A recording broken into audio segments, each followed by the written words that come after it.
Hello everyone, it's great to be able to connect with you today and great to be here and to be able to talk with you today as we conclude our little mini-series looking at the life of Joseph. This is part 3 of 3, and so if you've missed parts 1 and 2, they were on Tuesday and Thursday of this week, so please do catch up with those when you get a chance to.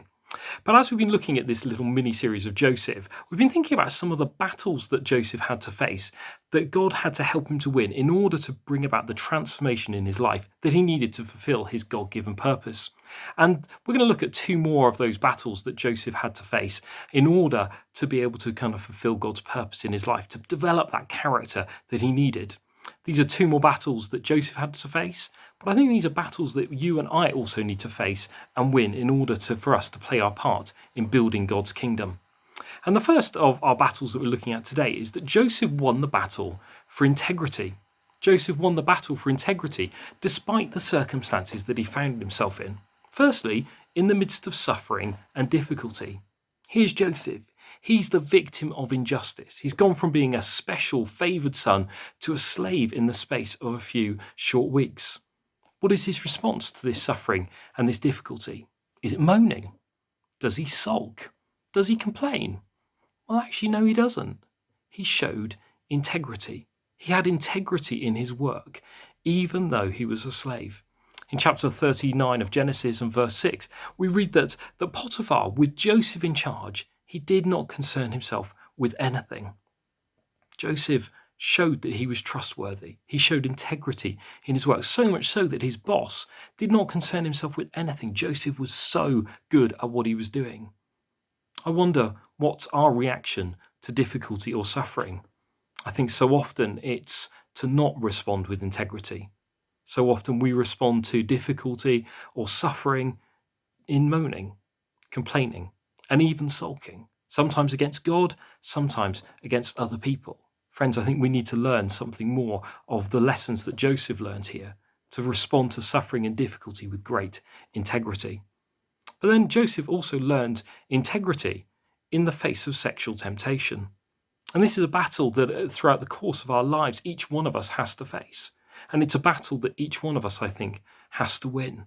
We live in an increasingly sex-mad society. Our culture is absolutely obsessed with sex. Whether it's pornography, sexting, adverts, adultery, TV shows, whatever it may be, we're surrounded by sex and sexual temptation. And the reality is the younger you are, the more permissive your peers are likely to be, and the more permissive the culture that you're surrounded by will actually be. Joseph, we're told, is well-built and handsome. Does it remind you of anyone in particular? No, I didn't think so. Anyway, Potiphar's wife likes the look of him, and she says, "Come to bed with me." But Joseph refuses. More than that, he runs away from the temptation. Even though it cost him even what he had, his position in the household, and what little freedom he had, he still made the right choice and he ran away from that temptation. And the reality is that some of us today, as we're listening to this, are probably wrestling with sexual temptation. I remember as a young leader, or young leader to be really, going to Spring Harvest. And I remember kind of sneaking into one of the leadership seminars, knowing that sensing that God was calling me to ordained ministry. And I sat there in this tent full of leaders. And I remember the person who was leading it at a point was talking about sexual temptation. And he said, actually, I feel that God has given me a word. And the reality is, he said, I believe that God is saying that some of you are either having an affair or are close to having an affair. I want you all to close your eyes. And I think this is an opportunity for you to acknowledge the reality of that in your own lives. So we all closed our own lives and then close our eyes, and then people actually raised their hands in that setting. These are all church leaders. The reality is that this is something that we all battle with and something in our lives that each one of us faces. And like Joseph, each one of us needs to win the battle for integrity and to win that battle for sexual purity in our lives. The good news is, of course, there's grace. This is not the unforgivable sin. The power of its pull may be strong, but Jesus is more powerful, and it's possible to be set free. So perhaps each one of us needs to re-engage with that battle for purity today. But then the second battle that Joseph faced and won was the battle of success. You see, prosperity and success will actually test our character infinitely more than hardship does. In the face of his success, I think Joseph wins the battle over success.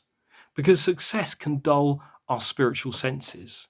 Success can make us rely upon ourselves. Success so easily turns us towards relying on our own resources and our own ability to make things happen. And because of this, I think that success is far more dangerous to us spiritually than hardship is. And this is why it's so much harder to do evangelism with people who are successful in the world's eyes. They have so much, they are rich, they have so many material possessions, they don't see the need for Jesus. Whereas those who have so little are so often the first to respond to the gospel. So how do we win this battle over success? The answer is, I think, by developing a heart of humility, with a heart that says, God, you've done this, not me. It's all about you, Jesus. It's all about your grace at work in my lives. And you see, that's the heart that Joseph had. And that was the transformation that was needed in him from arrogance and pride to a heart of humility. You see, Joseph had been transformed from the young man who bragged about his dreams and what they meant to the humble response to Pharaoh in chapter 41, verse 16. You see, Joseph, I think, had learned how to handle success. He'd learned how to handle his gifting. And that humble people can be trusted with success. So Joseph had a dream. He had a destiny. But he didn't first have the character to sustain his calling. God's work in him brought about transformation so that he could step in and fulfill his kingdom destiny through winning some key battles. So let me leave you with a final thought. What battles are you facing?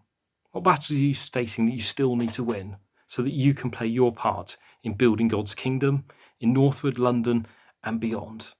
May each one of us win those battles so that we may see God's kingdom come and his will being done. Amen.